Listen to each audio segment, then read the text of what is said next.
Well, y'all, it's Mr. Downtown Melo, and you're listening to the Entertainment Report on iHeartRadio, live from Dubai for Wednesday, August 5th, 2020, delivering some major stories and trends going on in the world of entertainment and beyond. You can follow the show on Facebook, Twitter, or Instagram, facebook.com/The Entertainment Report with Ray Melo, that's RAYMELO, on Twitter at The Enter Report, or on Instagram at The Entertainment Report. You can listen to the show anytime you want on iHeartRadio. Just go to iHeart.com or the iHeart phone app, search for the Entertainment Report, and it'll take you to the page. Disney announced on Tuesday that the live-action remake of Mulan will premiere on its Disney Plus streaming service, foregoing a theatrical release in the United States and other territories where the platform is available. During an earnings call, Disney CEO Bob Chapek said Disney Plus subscribers will be able to rent the film for a $29.99 fee, in addition to the $6.99 monthly subscriber fee on September 4th. Mulan will play in cinema in markets where Disney Plus is not available. Chapek says, "We thought it was important to find alternative ways to bring Mulan in a timely manner." Mulan was previously set to debut on August 21st, but was taken off release calendars amid the pandemic. The company has also delayed a number of untitled Star Wars films and the planned Avatar sequels by 1 year. Chapek indicated this move would not represent a change in its overall approach to film releases moving forward. He says, "We're looking at Mulan as a one-off as opposed to saying there's some new business windowing model that we're looking at."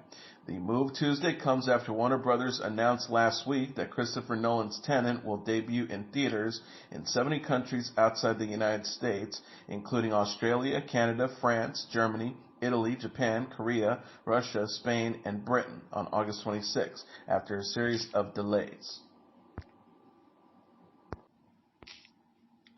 Love Guarantee, a new romantic comedy starring Rachael Leigh Cook, is coming to Netflix in September. The streaming service shared a premiere date September 3rd and a first look photos for the film Tuesday. The photo features Cook and her co-stars Damon Wayans and Heather Graham.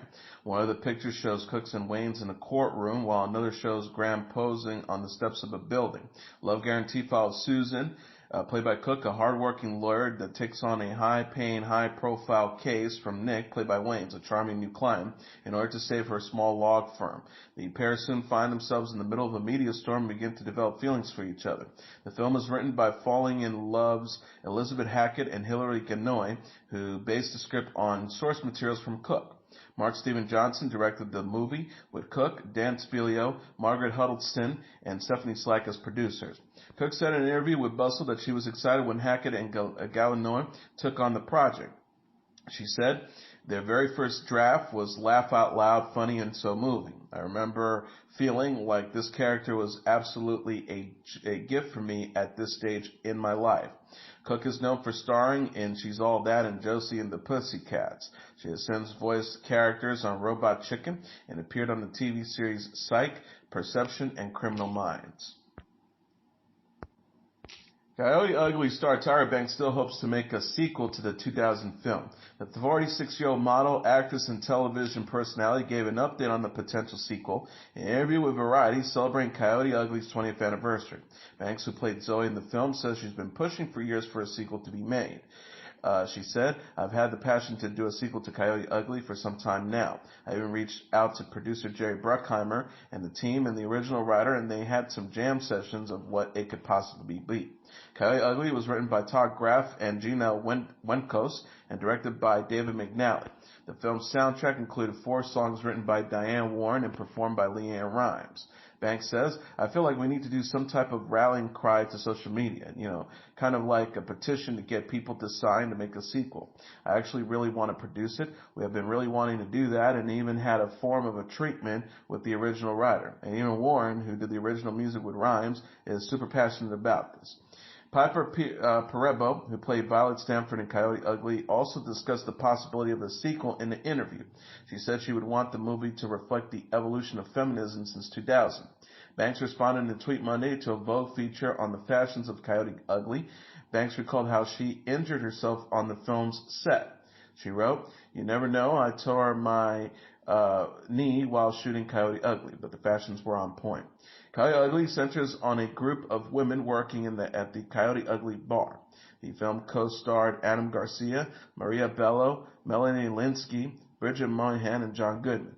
ABC announced in July that Banks will host Dancing with the Stars Season 29. Banks is also developing the Model Land theme park, which delayed its opening in March due to the coronavirus pandemic. Netflix is giving a glimpse of its new series Ratched. The streaming service shared a first trailer for the drama Tuesday featuring Sarah Paulson as nurse Mildred Ratched. Ratched is created by Evan Romansky and executive produced by American Horror Story creator Ryan Murphy. The series is based on Ken Kinsey's novel One Flew Over the Cuckoo's Nest, previously adapted as a 1975 film starring Louise Fletcher as Ratched. Ratched is a prequel to One Flew Over the Cuckoo's Nest that provides an origin story for Ratched, the iconic villain who has Jack Nicholson's character lobotomized in the film's adaptation. The Ratched trailer shows Ratched, played by Paulson, arriving at the psychiatric hospital after serving in World War II. She attempts to show no mercy to the patients by developing her own type of nursing. Ratched says, "I know how you feel right now. Told that you're mad when that's what's driving you mad." Netflix also released a poster for the series featuring Paulson as Ratched. The company previously shared first-look photos for the show. Ratched co-stars Cynthia Nixon, Judy Davis, Sharon Stone, John Bryans, Finn Wittrock, and Charlie Carver. The series premieres September 18th. Tayshia Adams will replace Clare Crawley on The Bachelorette Season 16, according to multiple reports. People magazine cited multiple sources said that Adams will be named the new Bachelorette due to Crawley's falling in love with one of the season's original contestants after production was delayed in March due to the COVID-19 pandemic.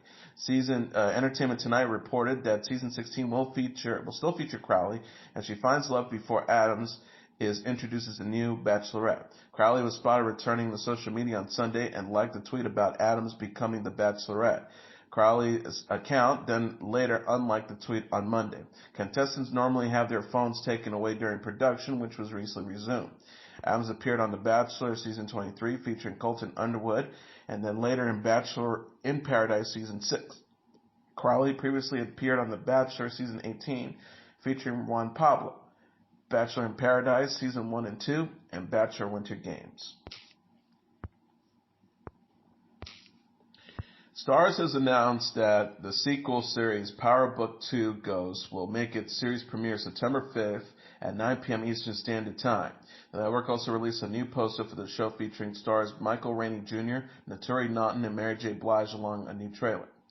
Tariq St. Patrick, played by Rainey Jr., wants to get his mother Tasha, played by Naughton, out of jail by hiring a famous defense lawyer, Davis McLean, played by Method Man, who has a high asking price. Tariq then begins selling drugs at the Ivy League university he attends for Manette Tejada, played by Blige, in order to afford McLean. Power Book 2, Ghost, comes from the series creator and showrunner Courtney A. Kemp and executive producer Curtis 50 Cent Jackson. The series takes place days after the Power finale.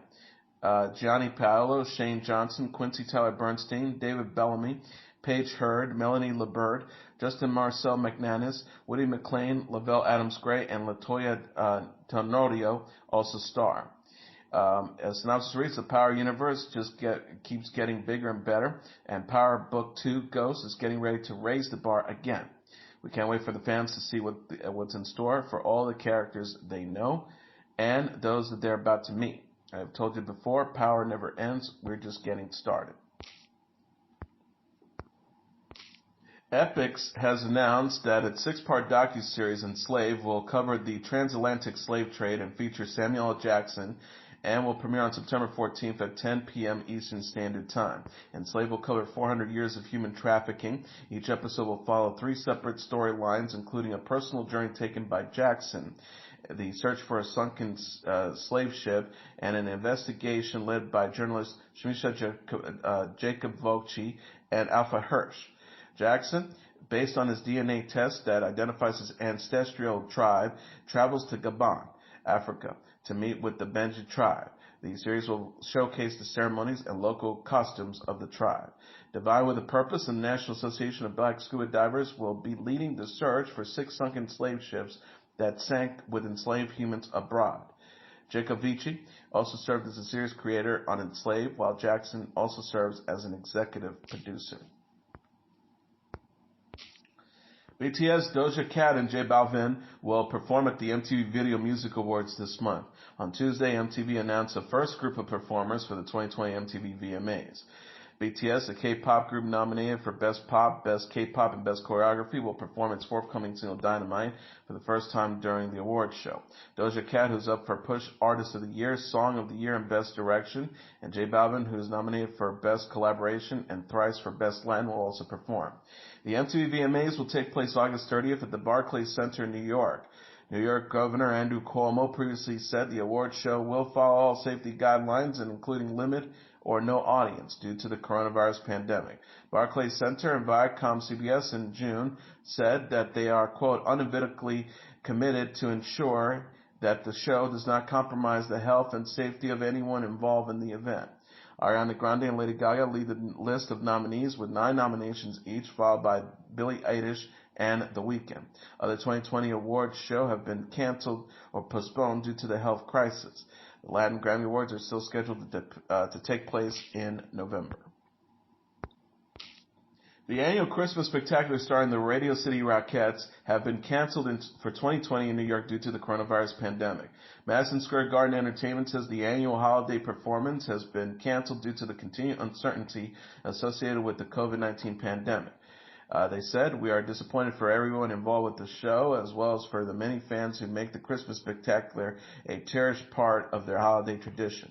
The company says the 2021 Christmas Spectacular is expected to go on as scheduled, and tickets are currently on sale. Tickets for the 2020 production are being automatically refunded at point of purchase. HBO Max is set to launch a series of stand-up comedy specials featuring Beth Stelling, Rose Matafel, and James Veitch starting on August 20th. The specials are part of HBO's Summer Comedy Festival slate of programming, which will feature performances from the HA Comedy Festival hosted by Angelica Johnson. Johnson will be appearing as part of the special The Art of Comedy from the HA Comedy Festival, which puts a spotlight on Latin talent.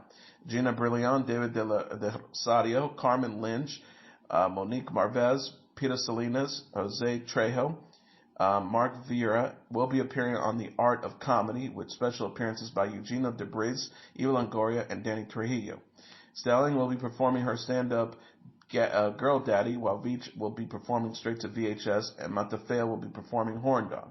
HBO Max has also previously announced stand-up comedy specials from Chelsea Handler, Tracy Morgan, Marlon Wayans, and others. Teen Mom 2 star Kailyn Lowry is a mom of 4. Us Weekly reported Monday that Lowry welcomed her 4th son Thursday, July 30th. Lowry confirmed her baby's boy's birth Monday to E! News. She said, no name yet, but we are all healthy and so in love. I can't check giving birth during a pandemic off my bucket list now. Lowry shared photos Tuesday on Instagram stories of herself consuming her placenta in a smooth. The new baby is Lowry's 2nd child with Chris Lopez. Lowry also has a 2-year-old son, Lux, with Lopez, a 6-year-old son, Lincoln, with Javi Marcoen, and 10-year-old son, Isaac, with Joe Rivera. Lowry announced her pregnancy in early February and later said she is expecting a baby boy. She said at the time, the kids and I are so excited to be adding another baby boy into the mix. Thank you all so much for your continued support and well wishes. Lowry came to fame on the MTV series 16 and Pregnant and now stars on Teen Mom 2. The series co-stars Chelsea Huska, Lee Messer, Brianna De Jesus, and Jade Klein.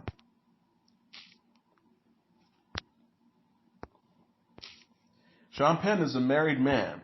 The 59-year-old actor, director, and producer shared details about his wedding Monday on Late Night with Seth Meyers following reports he married actress Leah George.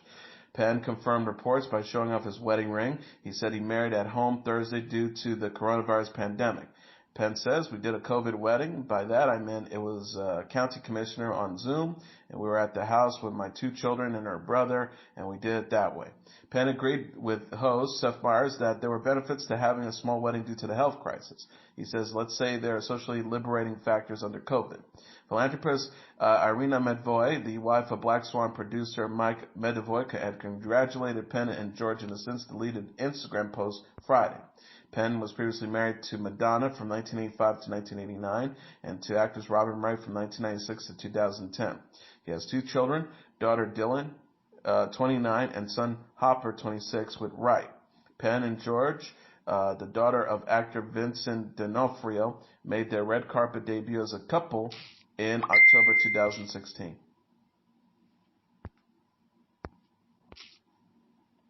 Duncan Campbell, the current lead singer of UB40, was hospitalized after suffering from a stroke, the band said on Twitter. UB40 on Tuesday tweeted out a photo of Duncan Campbell and stated that he has recovered. UB40 says, "We confirmed that our lead singer and brother Duncan Campbell was taken to hospital after suffering a stroke.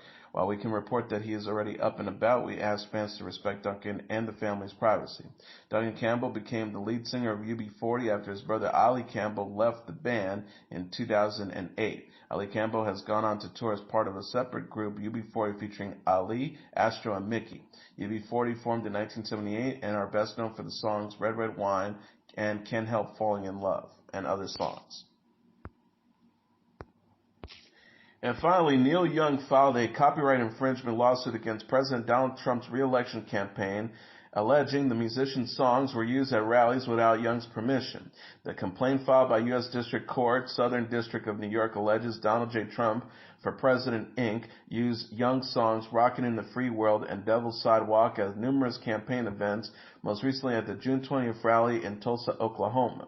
The suit reads, "This complaint is not intended to disrespect the rights and opinions of American citizens who are free to support the candidate of their choosing. However, plaintiff in good conscience cannot allow his music to be used as a theme song for a divisive, un-American campaign of ignorance and hate."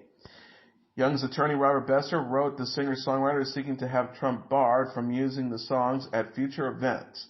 The suit is also seeking statutory damages. And that is the Entertainment Report for Wednesday, August 5th, 2020. I'm your host, Mr. Downtown Ray Melo. I'll be back tomorrow to deliver some major stories and trends going on in the world of entertainment and beyond. You can follow the show on Facebook, Twitter, or Instagram. Facebook.com/The Entertainment Report with Ray Melo. That's RAYMELO. On Twitter at The Enter Report, or on Instagram at The Entertainment Report. You can listen to this episode or any previous episodes of The Entertainment Report anytime you want on iHeartRadio. Just go to iHeart.com or your iHeart phone app, search for The Entertainment Report, and it'll take you to the page. Good night, and God bless you all.